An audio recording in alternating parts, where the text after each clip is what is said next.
अपने बच्चों को हम शिक्षा दिलाते हैं कि वो अच्छे संस्कारों का अर्जन करें। अच्छे संस्कारों का आशय लोग लेते हैं कि वो अपनी रोजी रोटी, आवास, विकास की समस्याओं को हल कर ले। ईश्वर की ओर किसी का ध्यान ही नहीं है। किसी किसी के पास इतना कुछ है कि प्रभु को पुकारने की आवश्यकता ही नहीं समझता। किंतु ये सब कुछ पार्थिव ही तो है।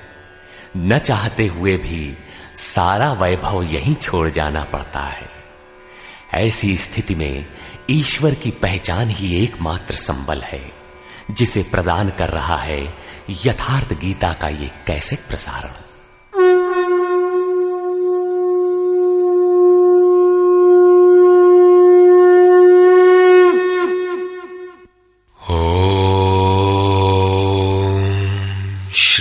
परमात्मने नमः। यथार्थ गीता, श्रीमद् भगवत गीता, अथ 10वां अध्याय। गत अध्याय में योगेश्वर श्री कृष्ण ने गुप्त राजविद्या का चित्रण किया, जो निश्चय ही कल्याण करती है। 10वें अध्याय में उनका कथन है कि महाबाहु अर्जुन, मेरे परम रहस्य युक्त वचन को फिर भी सुन। यहां उसी को दूसरी बार कहने की आवश्यकता क्या है? वस्तुतः साधक को पूर्ति पर्यंत खतरा है। ज्यों ज्यों वो स्वरूप में ढलता जाता है, प्रकृति के आवरण सूक्ष्म होते जाते हैं, नए नए दृश्य आते हैं। उसकी जानकारी महापुरुष ही देते रहते हैं, वो नहीं जानता। यदि वे मार्गदर्शन करना बंद कर दे तो साधक स्वरूप की उपलब्धि से वंचित रहेगा। जब तक वो स्वरूप से दूर है, तब तक सिद्ध है कि प्रकृति का कोई ना कोई आवरण बना है। फिसलने लड़खड़ाने की संभावना बनी रहती है।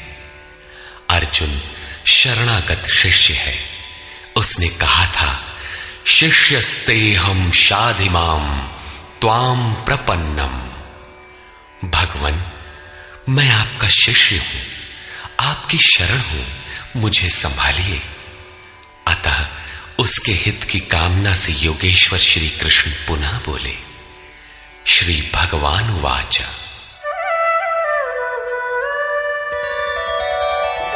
भूय एव महाबाहो शृणु मे परमं वचः यत्तेऽहं प्रीयमाणाय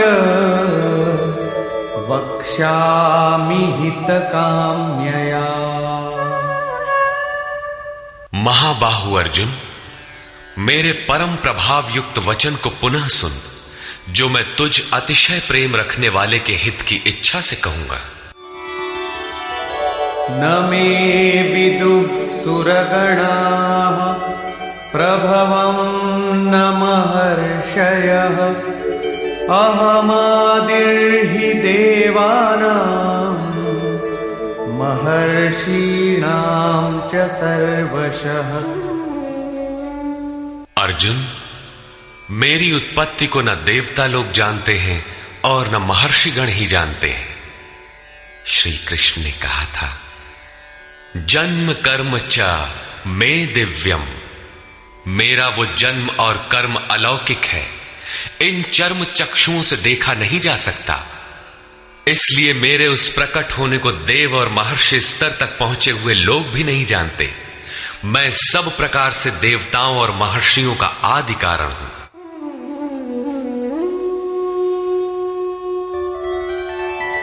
यो मामजमनादिं च वेत्ति लोकमहेश्वरम् असम्मूढः समर्थ्येषु सर्वपापैः प्रमुच्यते।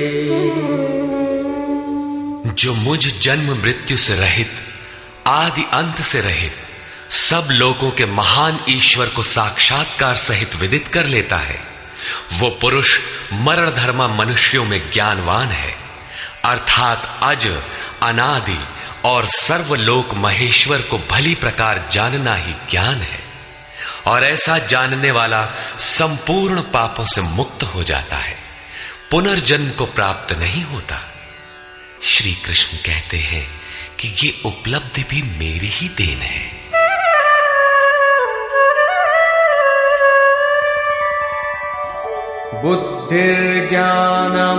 बुद्धिर्ज्ञानमसम्मोहः क्षमा सत्यं दमः शमः सुखं दुःखं भवो भावो भयं चाभयमेव च।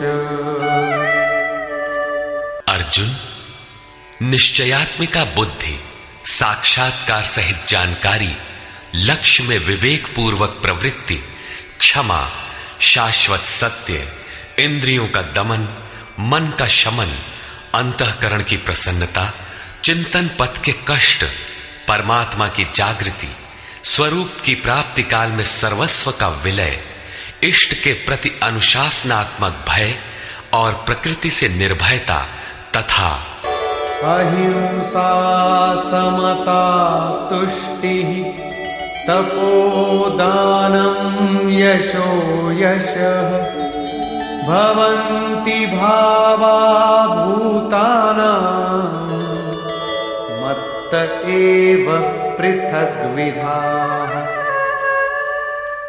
अहिंसा अर्थात अपने आत्मा को अधोगति में न पहुंचाने का आचरण, समता जिसमें विषमता न हो, संतोष मन सहित इंद्रियों को लक्ष्य के अनुरूप तपाना, दान अर्थात सर्वस्व का समर्पण, भगवत पथ में मान अपमान का सहन। इस प्रकार प्राणियों के उपर्युक्त भाव मुझसे ही होते हैं। ये सभी भाव दैवी चिंतन पद्धति के लक्षण हैं। इनका अभाव ही आसुरी संपद है। महर्षयः सप्त पूर्वे चत्वारो मनवस्तथा मद्भावा मानसा जाता येषां लोक इमाः प्रजाः। सप्तर्षि अर्थात योग की 7 क्रमिक भूमिकाएं अर्थात शुभेच्छा, सुविचारणा, तनुमानसा, सत्वापत्ति, असंसक्ति, पदार्था भावना और तुर्यगा तथा इनके अनुरूप अंतःकरण चतुष्टय अर्थात मन, बुद्धि, चित्त और अहंकार, उसके अनुरूप मन जो मेरे में भाव वाला है, ये सब मेरे ही संकल्प से अर्थात मेरी प्राप्ति के संकल्प से तथा जो मेरी ही प्रेरणा से होते हैं, दोनों एक दूसरे के पूरक हैं, उत्पन्न होते हैं। इस संसार में ये अर्थात संपूर्ण दैवी संपद इन्हीं की प्रजा है, क्योंकि सप्त भूमिकाओं के संचार में दैवी संपद ही है, अन्य नहीं।